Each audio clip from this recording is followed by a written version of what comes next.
Welcome to On Second Thought. I'm John Price, and I'm here with our pastor, Jay Hackett, where every week we take a deeper dive into life at Peachtree Corners Baptist Church. Whether we're talking about the latest sermon, upcoming events, or just whatever's on Jay's mind, this is your insider look at our church, our staff, and what makes PCBC your church on the corner. So join our conversation as we help you find community, purpose, and growth. Let's get into it. Hello and welcome to On Second Thought. This is episode 28, and it's been a great week. It's been a very busy week. You know, we were just joking before the cameras came on that this is going to have to be a short episode because we've enjoyed talking so much before. Correct. One, just because traffic is so crazy here. And Todd has to drive such a long way. Yes. That sometimes he's delayed by traffic, and so we just kind of get to. Can we lay one of those little like lower thirds on the bottom of this video of where people can give to get the helicopter? Because I really think if Todd had a helicopter, he could be so relocating. 15, 20 minutes? It would not be cheaper than buying a helicopter. No, helicopter. I've always wanted a helicopter. Certainly more fun. The key. Yeah, and my response to that text was, I would be in favor if we could drop things on top of slow cars. Like turkeys? Yes. I swear I thought Les Nessman. Yes. Yeah. An old Sorry, we WKRP. digress. But we have had a lot going on and have even more going on. But this last weekend had the Peachtree Corners Festival. Yes. Had a booth there. Wallace headed that up, and they did a good job saying hi to people, giving them some information about the church. Great group of volunteers that came out, and it was fun. We went by for a little while and just kind of hung out and just watching our people, get so excited and throwing footballs to kids that would end up in conversations and little things that happen. And then Wallace had shared with a young lady and her daughter, and she said, as a matter of fact, we actually do attend your church periodically, but we really need to get more connected. And that periodically is a relative term. Periodically is a relative term.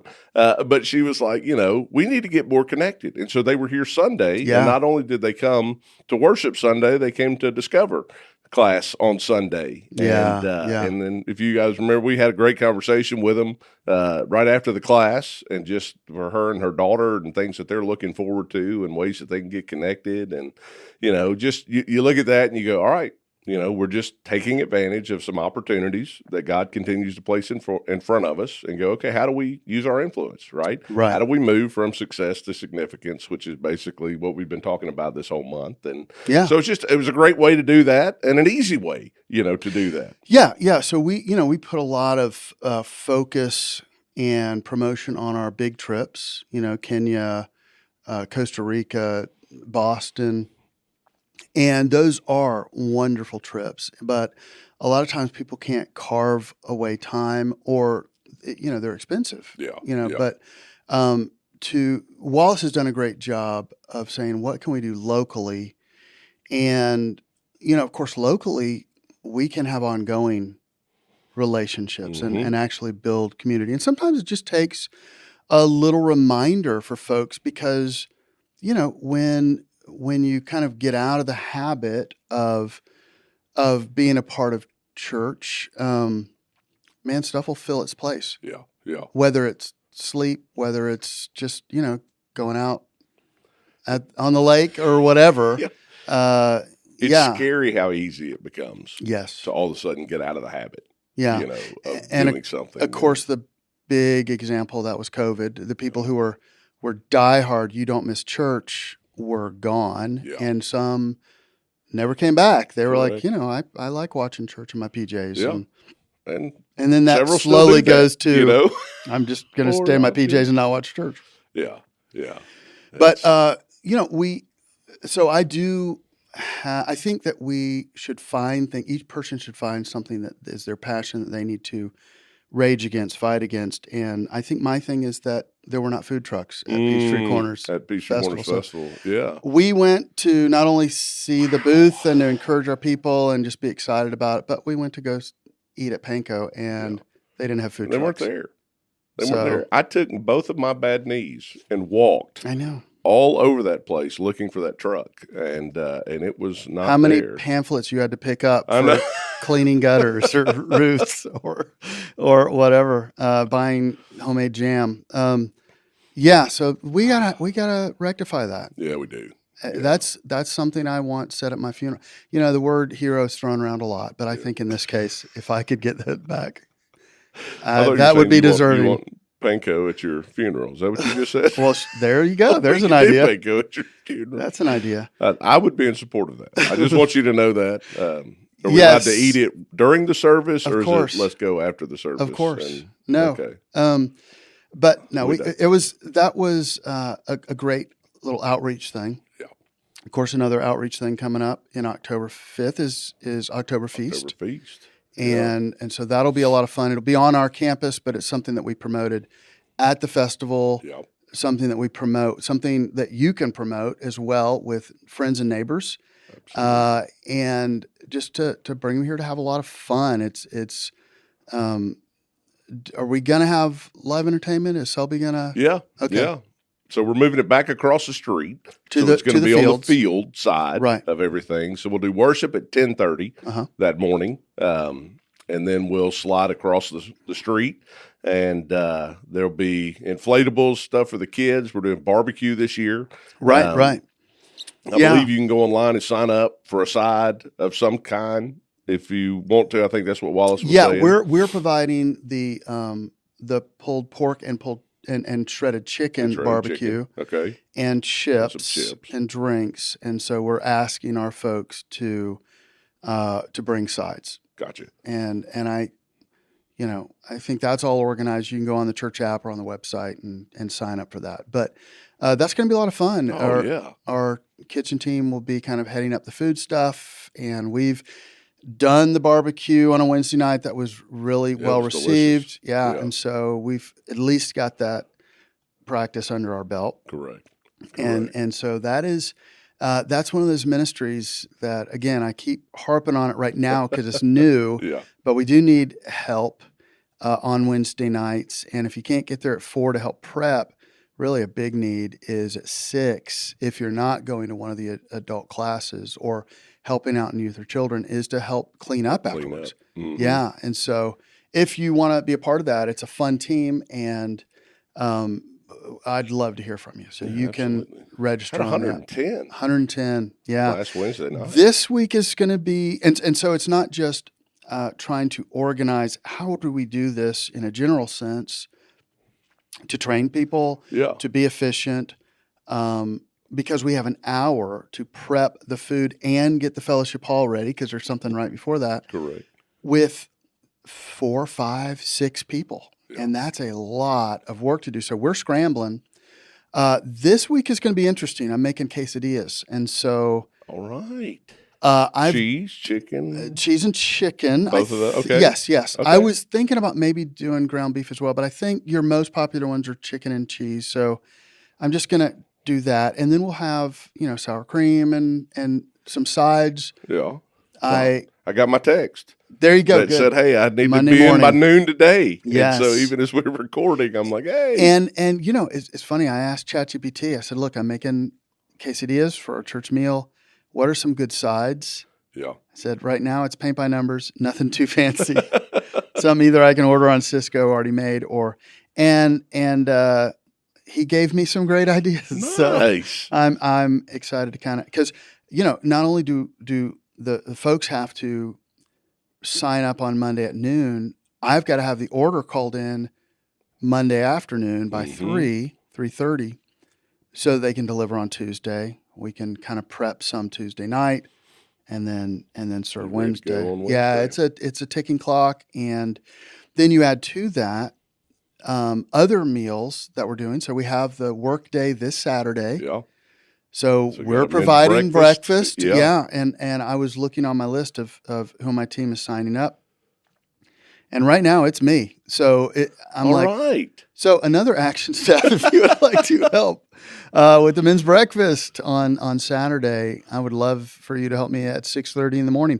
Will Otherwise, you be making McDonald's sausage biscuits? right. Is that what, I'll be looking because we were like, oh, we'll do pancakes, and I might be ordering frozen waffles and the biscuits you just throw in the oven. I can do it.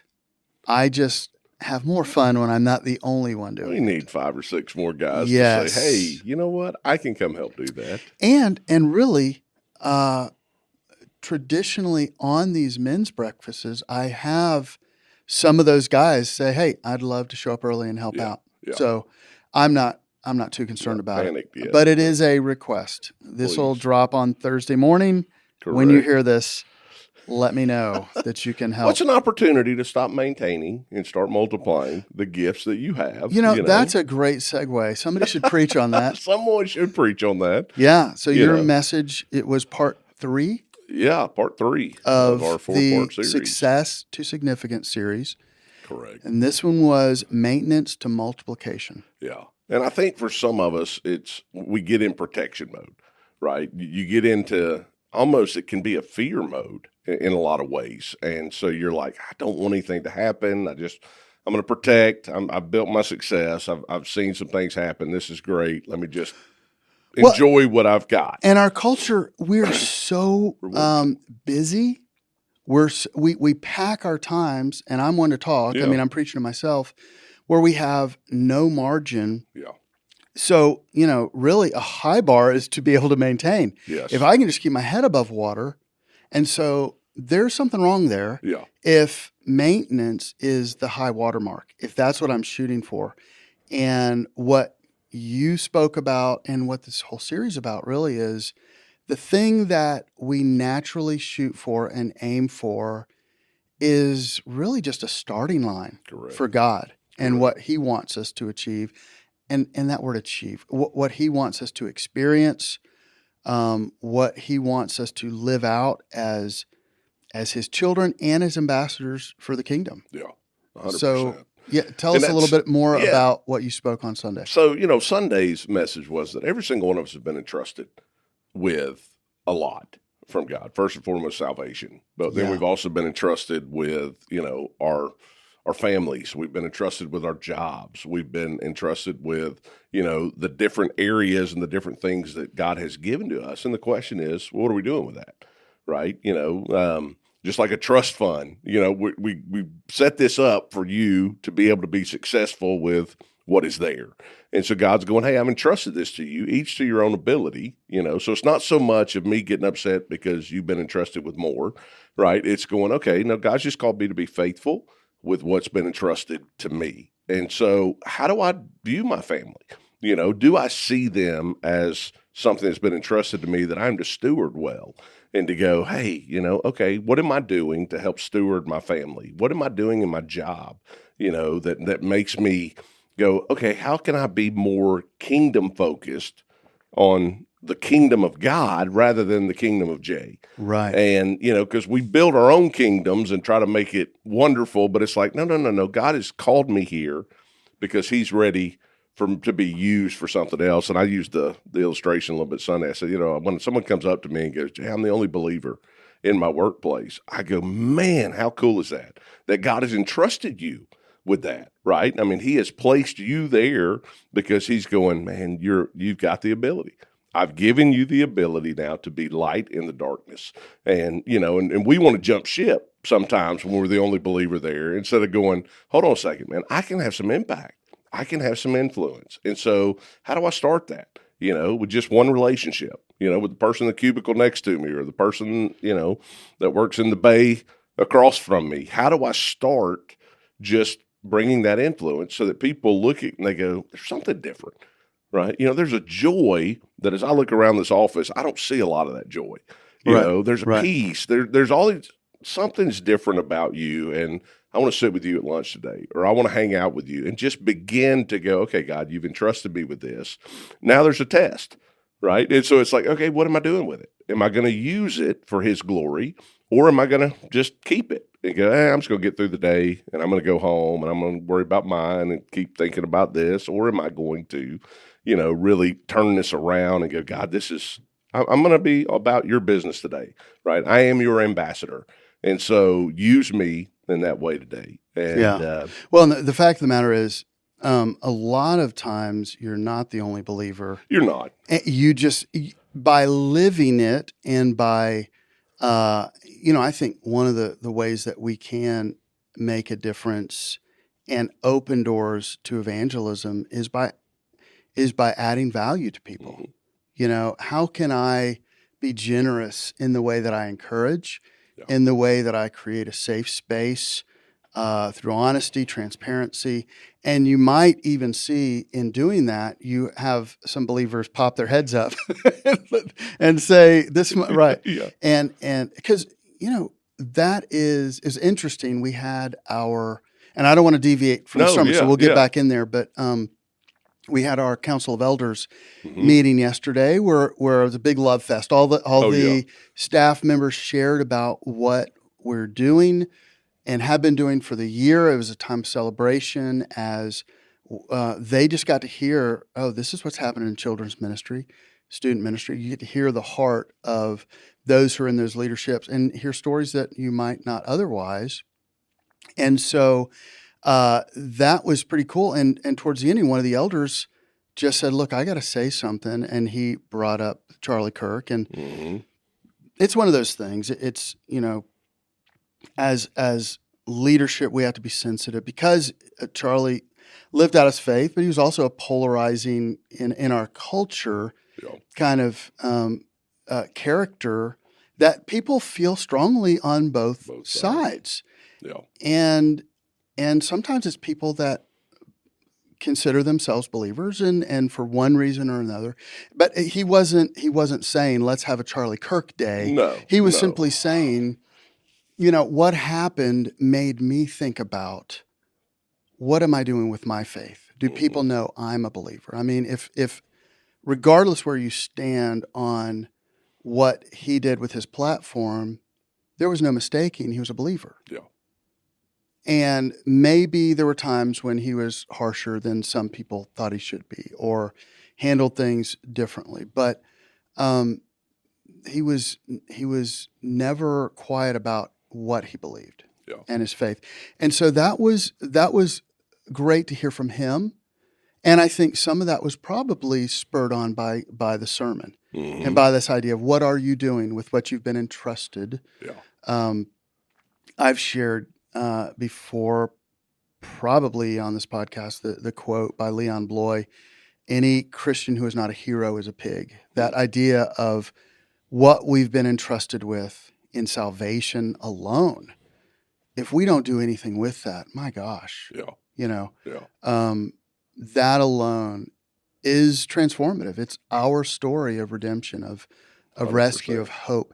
And two, to kind of circle to the Charlie thing, we have a young couple that came for the first time Sunday, and they hadn't been in church for a long time, and it was the Charlie Kirk incident that made them kind of think and just be like, we need to go to church. So first of all, I have huge respect for people that come to church or back to church after a long period, especially a church they've never been to. Yeah.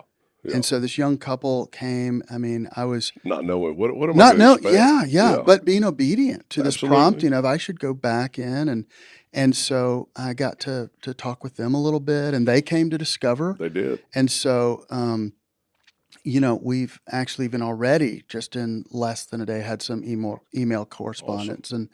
And so God is doing some stuff through like we talked about last episode, just some of the violence that makes us kind of stop and pause, because we do this idea of maintenance includes having a filter that just allows us to see the stuff that we need to see that's important to us. But sometimes God takes things like that, allows that stuff to pull back a curtain to, no, we're in a world that has a lot of hurt, that has a lot of evil. And so we get to come in and be heroes, redemption, preserving, like you said. The things pointing back to him. Yeah. Well, and I think that's, through this series, through the things that are happening right now in our world, you go, okay, well, what do I do?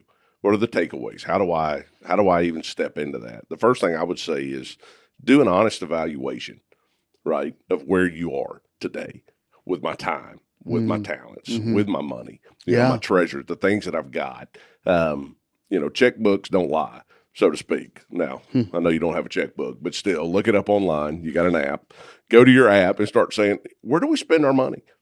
Where do I spend my time? Do an honest evaluation of going, and the key is, yes, when you start doing this, you're going to immediately start rationalizing. Well, I've got to work through the rationalization part of it, but just pause and go, okay, where am I at?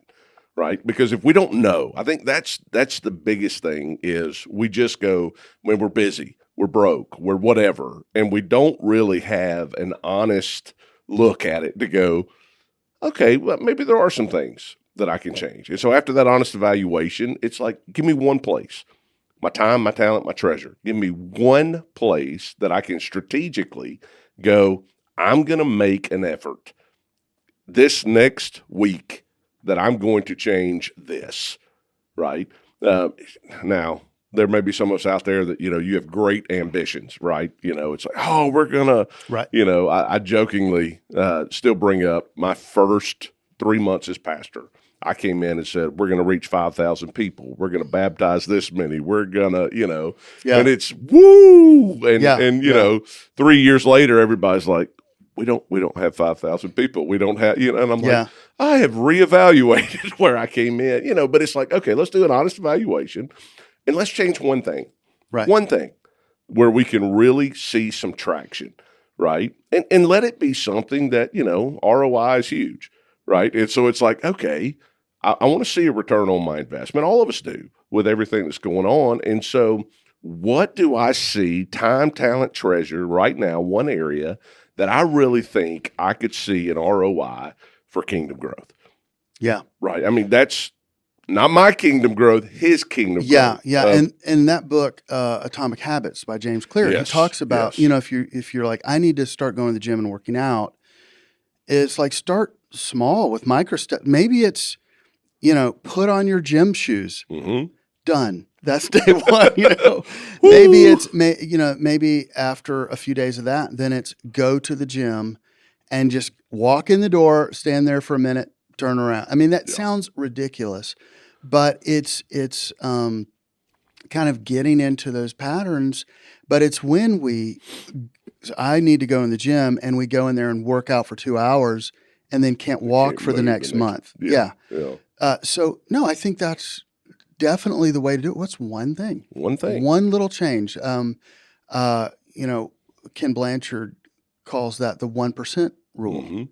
If I increase, if I get better, if I move towards a goal 1% a week, then after a year, I'm 50% there. The micro steps are hard to see when you're in the middle of it.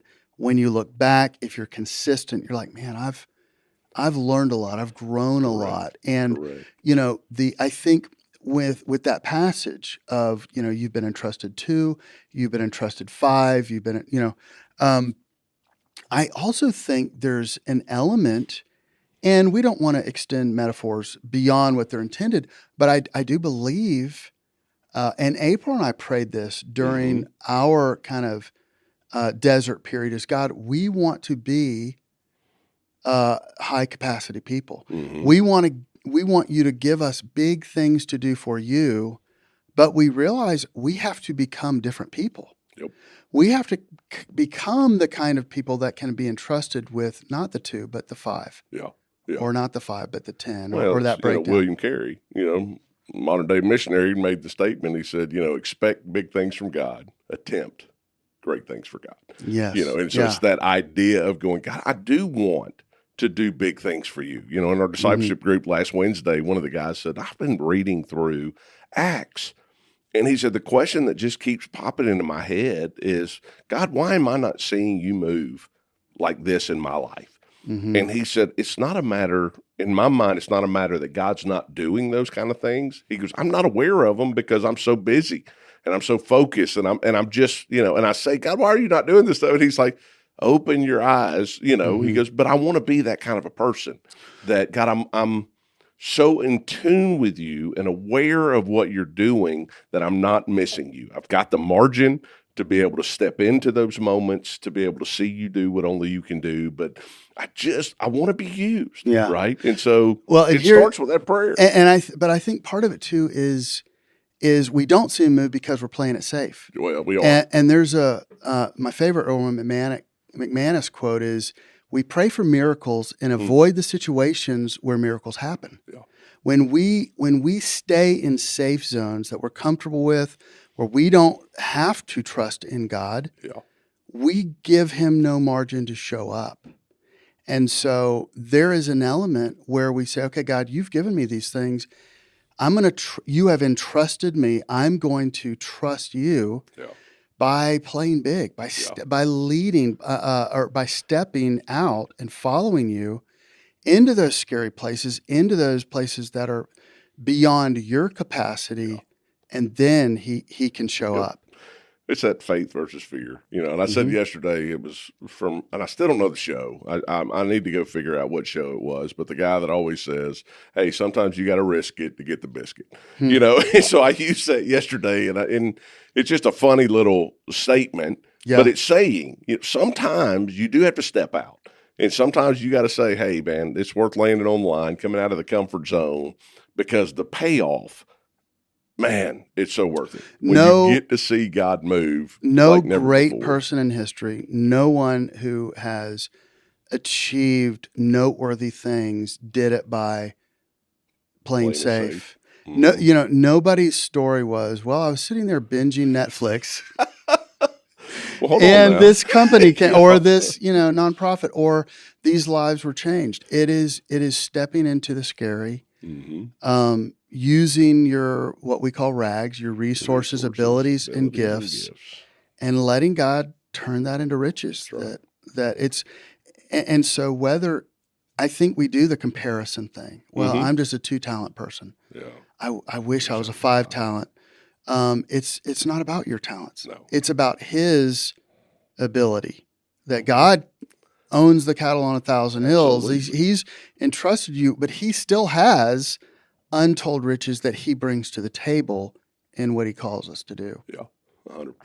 And that's, it's learning. So this week, do one thing. Evaluate yourself. Yeah. Figure out one area and just say, you know what? I'm going to take some baby steps. Yeah. And I'm going to work on this. God, give me your strength and the power and ability to be able to accomplish this. And, and then you begin to say, wow, okay, God, you do have more in store for me. Yeah. And you do want to begin to multiply the things that are happening in my life. And, got to the end of that passage, and the guy with 5, the guy with 2 heard the exact same quote, from Jesus. He's like, look, well done, good and faithful service. You've been faithful with this.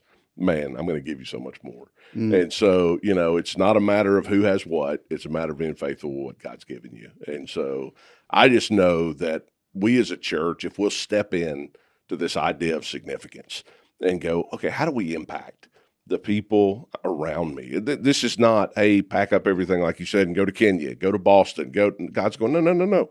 Where you're at, where you already live, where you already work, where you're already playing, use your influence, use this investment to be able to focus on my kingdom, because that's the prayer, right? We've been praying Lord's Prayer our entire life. We got that little statement, your will be done on earth as it is in heaven. Yeah, God, we know right now in heaven your will is being done. But what we want to see is your will done here on earth. Mm-hmm. And we are the change agents to be able to see that happen. It's the church living out their faith before a world that desperately is in need of hope. Yeah. And right now we have the answer. Absolutely. And so let's step out and let's do it. Yeah. So April and I have kind of a spiritual coach, Molly, that we talk to, and right now, Molly is helping me with this concept that God is in the messy, inviting me into the messy. He's in the dark, inviting me into the dark. He's, I'm a big list guy. Yeah. And she's like, lists aren't evil, but they're not God either. And so you're not a slave to your list. You're a slave to God. Mm-hmm. And being letting go of that enough and following God into the messy, into the unorganized and dark, is where we can see Him really work. And if we think that being a believer is just hanging out with others who have the light, we're not bringing the light to the darkness. No. You just have one really bright place. Yeah, You don't have what we're as Alan Hirsch said, every believer has within them the seeds of a church, and every church the seeds of revival. There is great potential in each one of us because of God's love and God's power. Come on. So, no, that's awesome. And I'm loving the series, and I'm loving that our people are connecting with it. Yeah. And so, absolutely, an action step is evaluate where you are, and what is one action step. So, just touching quickly, we had the Discover class. We had several couples be a part of that. That was a great class, and we've also begun this series helping people who know they want to become members do that quickly. So this last Sunday was the Discover class. This Sunday we'll have membership interviews for any of them or anybody in our church body who has not crossed that line yet. Yeah. So if you would like to be a member, if you aren't yet, just reach out to myself, to Celeste, to somebody at the office, say, hey, I want to be one of the people that does that membership interview on Sunday during the life group hour. Yep. And then the next week we're going to do baptisms. Next week we're doing baptism for people who need to be baptized. So if people are like, hey, I haven't taken that step. It's time for me to get baptized. Well, come on the 5th. We'll walk you through everything. We'll talk to you about that, but reach out to us and let us know, hey, I need to take that step, and I'd love to do it on the 5th. If you're maybe one of the holdouts that are going, I don't want to do a video. Don't have to do a video on the 5th. And so it's Octoberfeast. We've got a lot packed in. A lot going on, but would love to celebrate, with several baptisms. Because baptisms are a testimony in and of themselves that everybody looks up and goes, what's going on right there? And that's the symbol of what has happened in your life. Been buried with Christ, raised in the newness of life. And so, just it's so exciting that, you start thinking through some of those things, and it's just got such momentum that's happening right now in the life of our church. And I'm telling you, if you're on the fence, this is where you and your family need to be. Absolutely. So come on and take those next steps and say, hey, listen, this is where I want to be a part of, and I want to use my influence in this world to show people the light of Christ. Yeah. And we talked a little bit about baptism, and that is sometimes when people are coming from different denominations, that can be a pushback. It can be a question, well, what if I was baptized as a baby and stuff? So we'd be happy to talk with you about that as well. And so we want to answer your questions. We want to be your family, and because we were created for community. That's right. And that is one of our superpowers here at PCBC. And so we got the workday. Saturday, we're going to be 8:30. 8:30, breakfast. 9:30, maybe a little before that, to 12. Yeah. We're going to be doing different work. We're going to be gathering furniture around the church that is in storage we're not using, that we can give to Fully Furnished. They're bringing a truck. We're going to take stuff to them. Perfect. We're trying to get some other stuff lined up as well. We'd like to put some storage units out there by the pavilion. So having some guys help us put those resin lifetime kind of storage things up would be helpful. If not this weekend, we'll need help on that. But there are a lot of projects lining up. I'm kind of excited as for the Craftsman team. The day building is coming down. That's just right down the street. And I've talked with the guy who's over that project. They've got a bunch of these, and I'm kind of nerding out. It's almost like chair talk again. Yeah. But they've got these solid core mahogany doors that are like 7 feet tall, 9 feet tall. And they've said, take all you want. They're heavy. And so what that would allow us to do. Put them on the front of the church. yes. No, none shall Glass pass. everywhere. Right. Mahogany doors. Right. No, but I mean, just even be able to use that wood. Oh, yeah. I mean, it'll be overkill, but I know that some of my team this weekend was at one of our elderly members' homes who's got some wood rot, and helping her to have stuff where we're not, spending money. I mean, it's overkill to use mahogany. Yeah. But to have those kind of things, it's one of the reasons why we started the Craftsman to begin with. So I am excited about that. Great opportunity. Yes. Using your gifts for the glory of God. That's all there is to it. I think we've hit about everything. Well, 35 minutes for a short episode.